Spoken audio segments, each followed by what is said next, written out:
میگذارن ما را مجبور میکنند که نوابسته به دین و مذهب خود باور کنیم که مسلمان کشی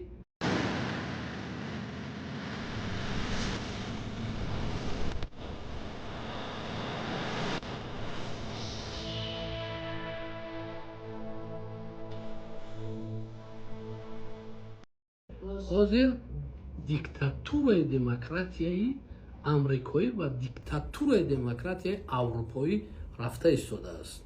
سر ما کلاه میگذارن ما را مجبور میکنند که نوابسته به دین و مذهب خود باور کنیم که مسلمان کشی کار خوب است.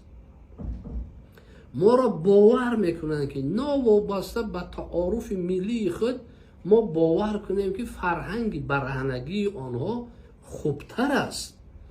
ما را مجبورن باور میکنن با پوتک در سرمون میزنند که بدترین پدیده انسانیت لوطیگری گاموسکسوالیسم کار خوب است، هرچند که هم در تورات هم در مصحف هم در انجیل هم در قرآن این کارها از طرف خدا منع شدند و تمامی آدمیزاد میدوند که قوم لوط را برای لوطیگری برای گاموسکسوالیسم خدای تعالی چپگردون کرده محو کرده بود.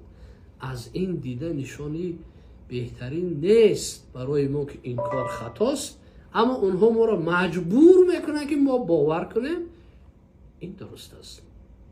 شما حاضر در همین صحیفه دلخواه نفری که ما را گوش کرده ایستاده است 4 بار کلمه یوری عرب گنوسید استفاده باره 3 بار یا 4 بار صحیفه شما کلا بسته میگردد، چون که کنترل از بالا است، کنترل در داخل اینترنت است.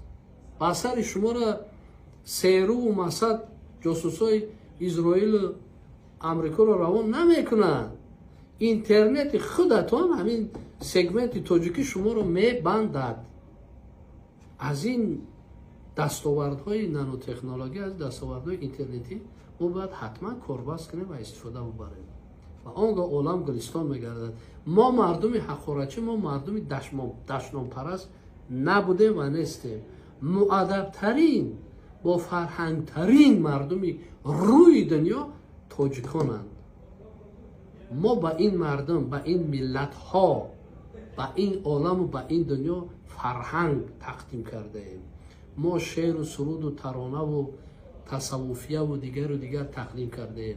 قرآن را ما تاجیک ها تشریح داده به مردم به نمایش گذاشته ایم و تعداد مسلمان ها را بیشتر کرده ایم. مرکز شهر کلوب مرقد حضرت امیر جان است. این سعید میر علی حمدانی است. وقتی که کشمیر می رود در یک بحث کشمیر 500 میلیون نفره را مسلمان می کند.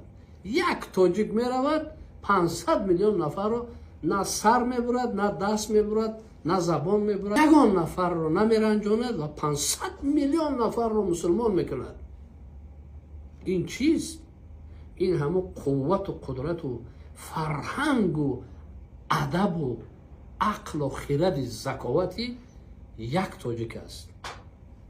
و اگر ما این دشنام و سقطگویی ها رو کنترل کنیم، سگمنت تاجیکی محبوب ترین، خوشروترین، پازیتیو ترین سگمنت در روی عالم میگردد و آنگاه ما میتوانیم